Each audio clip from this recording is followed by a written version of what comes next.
안녕하세요, 여러분. 서지동 목사입니다. 오늘부터 약 열흘 정도 여러분들과 함께 시편을 살펴보려고 합니다. 여러분 시편 좋아하시죠? 저도 시편 정말 좋아하죠. 좋아합니다. 근데 시편이 특별히 우리 그리스도인들 사이에서 사랑받는 성경이기도 합니다. 예를 들면 시편 1편이라든지 뭐 23편은 우리 기독교인들 가운데에 외우고 있는 사람이 정말 많습니다. 그리고 때로는 뭐 고난 가운데 있는 시편이라든지 이런 시편들은 우리에게 힘을 주기도 합니다. 그만큼 시편은 많은 기독교인들에게 사랑받는 성경이라고 할 수 있습니다. 그런데 오늘 저와 함께 시편을 살펴보기에 앞서서 오늘은 첫째 날이기 때문에 이 시편이 무엇인지, 그리고 우리가 어떻게 시편을 이해하고 읽어야 할지 그 방향에 대해서 함께 좀 살펴보고자 합니다. 여러분, 이 시편이라는 이름에서도 알 수 있듯이 시편은 시입니다. 노래라고도 할 수 있습니다. 그러니까 시편의 원문을 보게 되면, 그러니까 히브리어 원문을 보게 되면 이게 시편이 시 또는 노래라는 것이 분명하게 드러납니다. 우리가 알고 있는 오경이라든지 뭐 역사서라든지 뭐 이런 것들을 보면 우리가 소위 말하는 산문, 그러니까 이야기체로 이렇게 기록이 되어 있는데 시편은 운율을 살려서 정말 노래처럼 기록이 되어 있습니다. 그래서 일부 학자는 이 시편에 대해서 이렇게 표현하기도 합니다. 곡조 있는 기도다.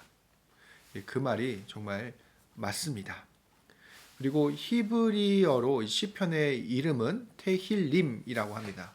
그러니까 테힐림은 노래들, 뭐 찬양들이라는 뜻을 갖고 있습니다. 그러니까 시편의 저장 목적 자체가 어디에 있냐면 하나님을 찬양하기 위해 기록되었다는 것을 우리는 알 수가 있습니다. 그런데 여러분, 시편을 잘 읽어보시면 이상한 점이 하나 있습니다. 무엇일까요? 바로 시편의 그 히브리어 이름은 찬양의 책이라는 뜻을 갖고 있는데 자세히 들여다보면 찬양보다는 그 시인의 어려운 상황이나 고난이나 이런 것들을 더 많이 기록하고 있다는 것을 우리가 발견할 수 있습니다.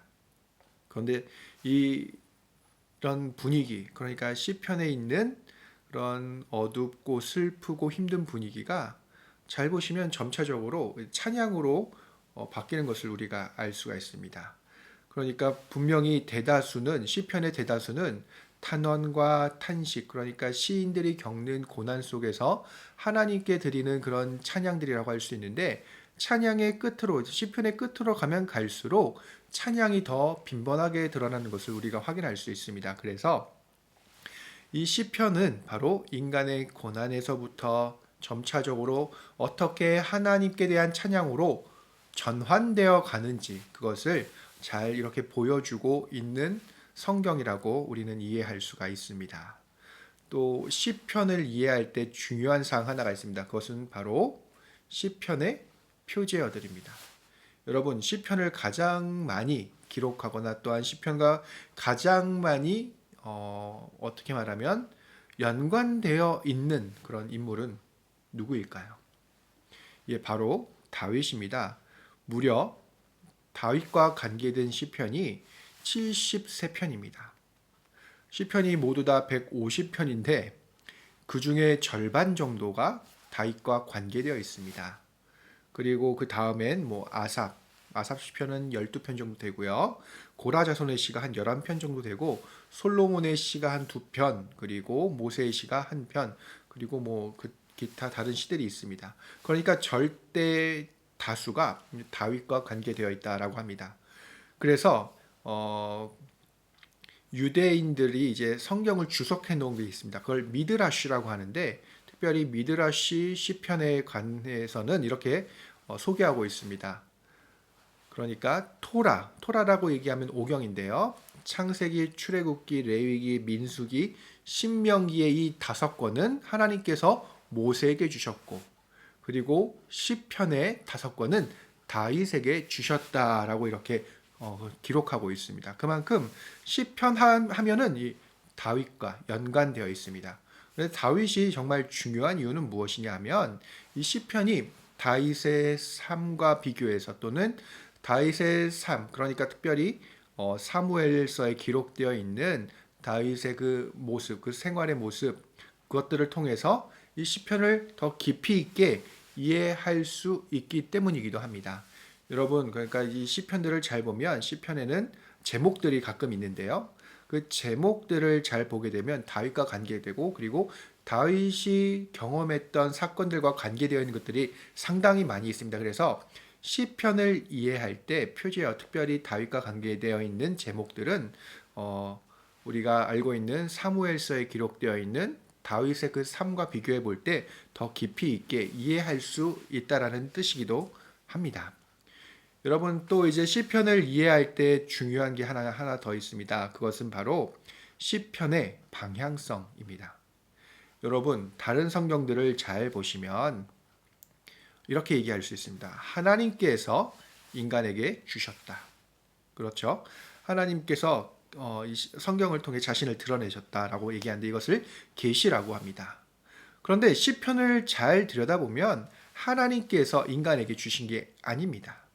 오히려 인간이 하나님께 드리는 기도, 방향성이 하나님께로부터 인간에게 온 것이 아니라 인간에게서부터 하나님께로 올라가는, 다른 성경과는 확연하게 구별되는 그런 특징이 있습니다. 이것이 바로 시편의 힘이라고 할 수 있는데요. 여러분, 이 시편이라는 것이 특별히 인간이 하나님께 드리는 기도이기 때문에 우리의 삶에 그대로 녹아들어갈 수 있고요. 또한 적용할 수 있는 중요한 특징이라고 할 수 있습니다. 특별히 우리가 고난 가운데 있을 때 그런 고난들을 시편 150편 가운데에 수많은 시편의 기록자들도 동일하게 경험했던 그런 어려움들입니다. 그렇기 때문에 우리가 고난 가운데 있을 때에 그런 시편을 보고 또한 묵상한다면 분명히 그런 시편들을 통해서 위로를 얻을 수 있고, 궁극적으로는 이런 고난 속에서도 하나님께서 우리와 함께 해주신다는 그런 확신을 가질 수 있고, 그런 어려움들을 이겨낼 수 있게 하는 중요한 원동력이 될 수 있습니다. 그것이 바로 시편의 중요한 특징 가운데 하나입니다. 또한 마지막으로 시편의 중요한 특징 하나는 바로 예배를 위해 기록된 성경이라는 것입니다. 시편의 삶의 자리라고 어렵게 말할 수 있는데요. 시편이 기록된 중요한 목적은 하나님을 예배하기 위해서 기록되어 있습니다. 그런데 제가 조금 전에도 말씀드렸듯이 시편에는 시인의 어려움, 고난 이런 모든 것들을 다 기록하고 있다는 것을 제가 말씀드렸습니다. 이것은 무엇을 의미하냐면 시편이라는 것, 그러니까 예배라는 것은 단순히 우리가 기쁠 때만 드리는 것이 아니라 우리가 어렵고 슬프고 힘들 때 또는 우리의 평소의 삶 속에서 모든 순간 가운데 하나님을 예배해야 한다는 것을 시편은 말하고 있습니다.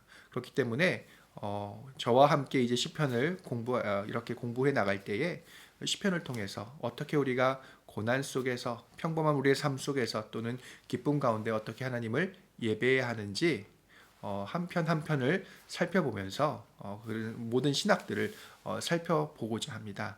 그러면 내일은 이제 시편 1편을 함께 묵상하도록 하겠습니다. 그럼 내일 뵙도록 하겠습니다. 감사합니다.